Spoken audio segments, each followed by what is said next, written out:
നിങ്ങൾക്ക് ഇങ്ങനെയായിരിക്കും ഒരു സെല്ല് ഉണ്ടായിരിക്കുക. ഓക്കെ, ആ സെല്ലിൻ്റെ അടുത്ത് നിങ്ങൾക്ക് എന്തുണ്ടായിരിക്കും, നിങ്ങൾക്ക് സെപ്പറേറ്റ് ആയിട്ട് കൺട്രോളറും അതിൻ്റെ പെൻഡൻറ്റും കാര്യങ്ങളും ഉണ്ടായിരിക്കും.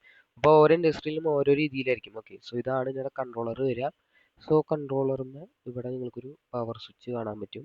ഓക്കെ, സോ അതിനുശേഷം നിങ്ങൾ മേലോട്ട് നോക്കിയിട്ടുണ്ടെങ്കിൽ ഇവിടെ പെൻഡൻറ്റ് ഹോൾഡർ കാണാം. അതിനുശേഷം ഈ ചെറിയ ബട്ടൺ കൊണ്ട് ഈ അറ്റത്ത്.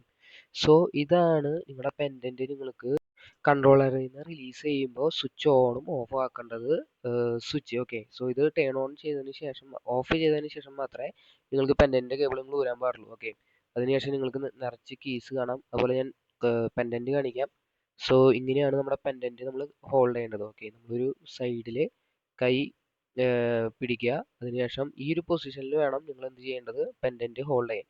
സോ നിങ്ങൾക്ക് കീസ് കാണാം, അതുപോലെ ജോഗിങ് കീസ് കാണാം, അതുപോലെ ആരോ മാർക്സ് കാണാം, F1 F2 കീസ് കാണാം, എമർജൻസി ബട്ടൺ ഉണ്ട്, പെൻഡൻറ്റ് ഓട്ടോ മോഡിലുണ്ട്. അതായത് പെൻഡൻറ്റിൻ്റെ സ്ക്രീന് ലോക്ക് ചെയ്യാനും ഓൺ ആക്കാനുള്ളതാണ് ഈ ബ്ലാക്ക് സ്വിച്ച്.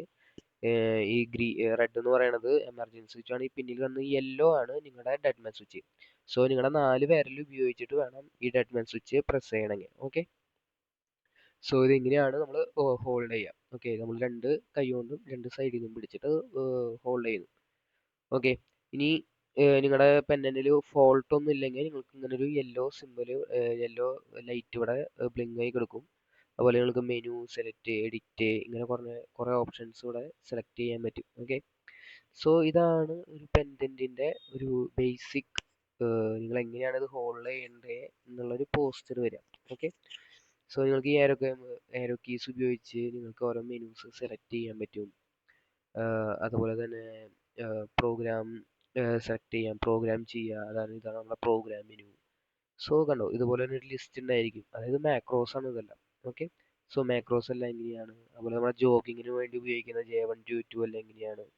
ഈ കൺട്രോളോട്ട് വരുമ്പോൾ ഈ ഒരു സ്വിച്ച് ആണ്, ഈ ഒരു കീ ഹോളാണ് നിങ്ങൾക്ക് ഓട്ടോയും T1ഉം T2ലോട്ടും സെലക്ട് ചെയ്യാൻ നിങ്ങൾക്ക് യൂസ് ചെയ്യുന്നത്.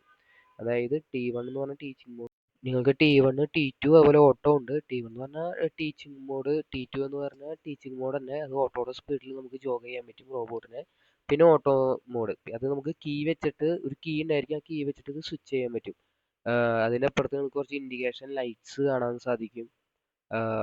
സോ ഇങ്ങനെയാണ് നിങ്ങളൊരു ബേസിക് സ്ട്രക്ചർ, അതായത് ഒരു ഫിസിക്കൽ കൺട്രോളറും അതുപോലെ തന്നെ ഒരു ഷോ ഫ്ലോറും ഇങ്ങനെയായിരിക്കും ഉണ്ടായിരിക്കുക. ഓക്കെ, ഇങ്ങനെയായിരിക്കും ഒട്ടുമിക്ക എല്ലാത്തിലും പൊസിഷൻസ്. സോ നമ്മൾ ഇതുപോലെ പെൻഡൻ്റ് എടുത്ത് അത് റോബോട്ടിൻ്റെ അടുത്ത് കൊണ്ടുപോയിട്ടാണ് നമ്മൾ എന്ത് ചെയ്യുക, റോബോട്ട് ജോഗിങ്ങും മറ്റ് പ്രോഗ്രാമിങ്ങും എല്ലാം ചെയ്യാം.